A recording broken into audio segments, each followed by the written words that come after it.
Alamin, kembali lagi di Islami Tinda, Jamaah Islami Tinda yang dirahmati Allah. Masih membahas tema yang luar biasa pagi hari ini. Jalani wasiat ini dijamin selamat sampai kiamat. Alhamdulillah. Nah sekarang kita lanjut lagi nih buat Jamaah Islami Tinda yang ada di rumah ya. Isi wasiat Rasulullah yang berikutnya adalah melarang kita lari dari medan pertempuran. Dan ini Masya Allah Tabarakallah, kalau kita bicara masalah sekarang medan pertempuran di zaman sekarang, ini kan nggak ada kecuali kita pergi ke Rusia. Mungkin kita ikut bertempur. Nah, jangan lihat itu medan pertempuran itu saja.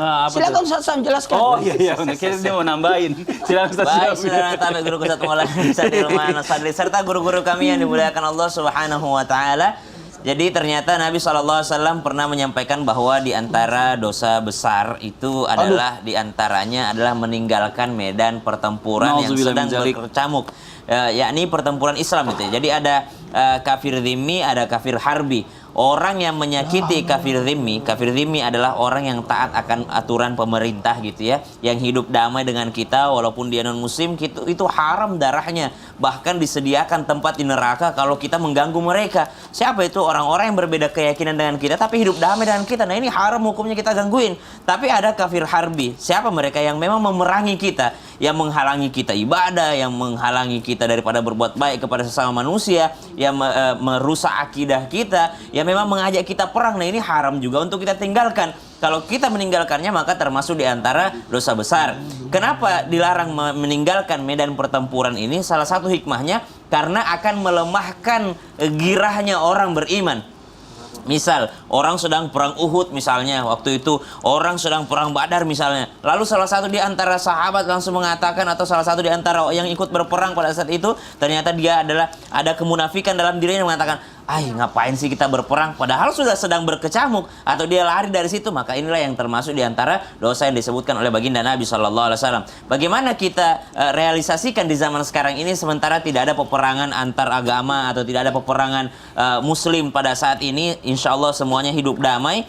Maka subhanallah caranya adalah yang pertama tadi, kalau hikmahnya adalah jangan sampai melemahkan iman sesama orang beriman, maka kalau sekarang ada teman kita mau beribadah, jangan kita lemahkan semangatnya. Ada orang mau bertobat lalu kita nggak usah lah dulu, masih muda kita, subhanallah. Ada teman kita udah punya kemampuan mau daftar haji, jangan, masih muda kita. Ntar kalau pulang haji nggak bisa lagi lepas buka hijab, lepas hijab, waduh, melemahkan semangat orang yang beriman. Sedangkan dia mau berjihad di jalan Allah, apa itu melaksanakan ibadah haji misalnya. Ada teman kita misalnya mau ikut kajian, mau ikut pengajian, lalu kita mengatakan misalnya, banyak, gampang lah pengajian itu, banyak di YouTube segala macam. Kita melemahkan semangat seseorang dalam beribadah kepada Allah Subhanahu wa taala, maka sama saja kita lari dari medan pertempuran, sama saja kita membuat dia lemah imannya ketika dia mau berjihad di jalan Allah Subhanahu wa taala. Karena Nabi SAW pernah ditanya oleh seorang pemuda, dikatakan bahwa ya Rasulullah, mukmin yang seperti apa yang mukmin yang terbaik?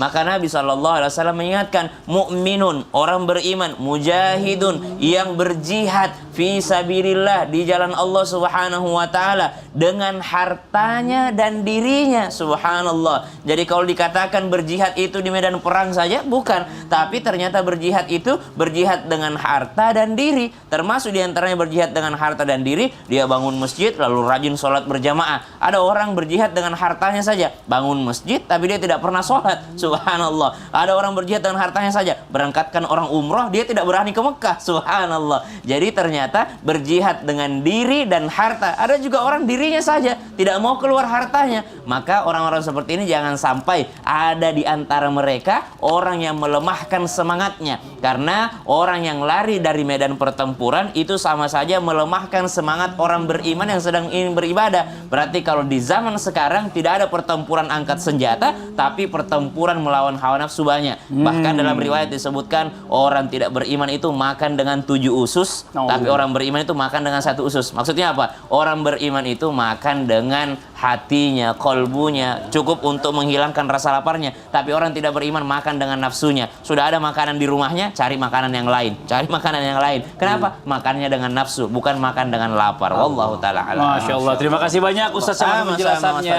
Nah ini buat jamaah Islami Tinda yang ada di rumah, ayo yang belum catat nih buat bapak ibu di rumah untuk memudahkan kita sampai nanti di akhir kiamat dan juga nanti masuk surganya Allah dengan gampang. Amin, amin, amin, amin. Nah sekarang yang berikutnya nih yang suka kita lalai, kita bicara nggak nggak usah jauh-jauh deh ya, dari tadi bahas-bahas mungkin segala sesuatu yang mungkin bapak-bapak sama ibu-ibu jarang lakukan. Tapi yang ini yang setiap hari kita lakukan, 1 hari 5 waktu, yaitu sholat. Perintah sholat 5 waktu ini kadang-kadang nih buat Masya Allah ya sebagian orang agak sulit istiqomah untuk menjalankan. Padahal di sini adalah salah satu tips dari Rasulullah ya, wasiat dari Rasulullah, bagaimana caranya kita selamat di hari kiamat. Mau izin menjelaskan Ustaz Maulana, fadhal. Izin Ustaz Ilman, Masya Allah tabarakallah, dan Ustaz Sam, Masya Allah baraka. Amin. Hai, bapaknya baraka. Bapaknya baraka. Teta. Iya. Baik buat semuanya, ingat kepada semua jamaah yang lagi nonton, wasiat Rasulullah berikutnya, jangan sampai kita tinggalkan bagaimanapun. Karena kenapa wasiat ini sangat penting? Barang siapa yang mau selamat, maka jaga sholat. Jaga sholat. As-salatu imaduddin. Salat itu tiangnya agama. Ketika orang tidak mendirikan salat, sesungguhnya dia sudah meruntuhkan agamanya. Dan yang membedakan antara orang yang beriman dan tidak beriman adalah salatnya. Kelak kita akan menyesal karena meninggalkan salat. Ingat, maaf tanpa menggurui, hanya mengingatkan. Astagfirullahaladzim. Karena kenapa? Mohon maaf. Orang yang tidak salat itu neraka zagar.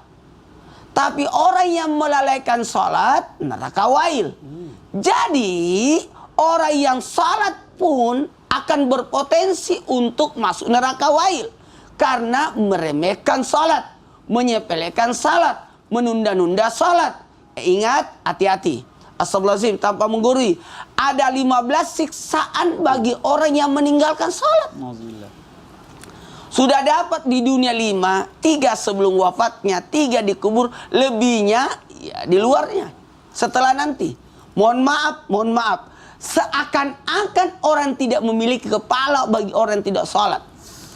Karena siksanya kepala. Kenapa kepala? Sekiranya ada, maaf, di dunia ini tidak pernah kita temukan ada yang tidak punya kepala. Pernah ada bayi lahir tahun 80-an, itu bayi lahir tidak punya kepala, tapi langsung meninggal. Langsung meninggal karena tidak punya kepala. Jadi ini dikhawatirkan bagi orang yang tidak menunaikan sholat ataupun menyepelekan sholat. Nah, ini semalam kejadian, anak saya protes, Abah, kok kami aja yang disuruh sholat.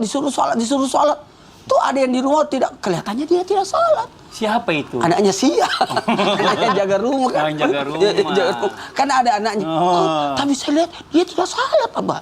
Iya, yang begitu itu kan kewajiban orang tua, nak, untuk mengingatkan anaknya. Kalau kamu tidak salat, apa yang disiksa?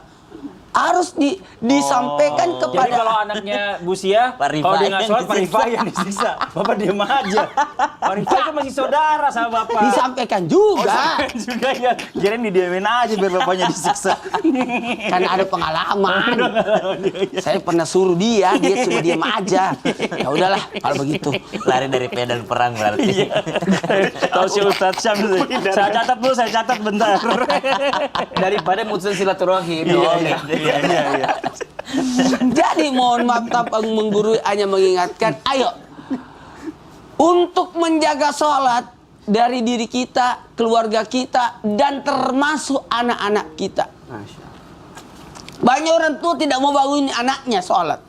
Kenapa? Kasihan, baru tidur. Kasihan. Dari kasihan ini menyepelekan sehingga banyak orang meremehkan sholat. Sekiranya kita sangat peduli dengan sholat, kalau Anwar cemburu banget kalau dia disuruh sholat, adiknya tidak. Jadi, ya jadi dia pengen nggak disuruh sholat juga maksudnya. Apalagi alhamdulillah. Jadi ini nikmatnya bagaimana kita kepedulian akan sholat, perhatian akan sholat, memuliakan sholat itu tuh. Mengangkat derajat kita lewat sholat. Dari sini kita bisa, kalau engkau memuliakan salat, engkau akan dimuliakan sebagaimana engkau memuliakan salat. Kalau mau dilancarkan rezekimu sebagaimana engkau melancarkan salat itu sendiri. Perhatian akan salat, memuliakan salat. Dan dari sini juga jadi wasiat dari Rasulullah. Ketika Rasulullah akan berpulang ke rahmatullah, salah satu dari wasiat Rasulullah ketika Rasulullah akan berpulang, yakni jagalah salat. Masya Allah. Jagalah salat. Masya Allah. Jadi bilang Anwar ya, kalau nggak disuruh sholat sama Abah, jangan seneng, harus marah juga. Abah suruh aku sholat kalau aku lupa. Masya Allah. Gitu. Makasih banyak Ustaz.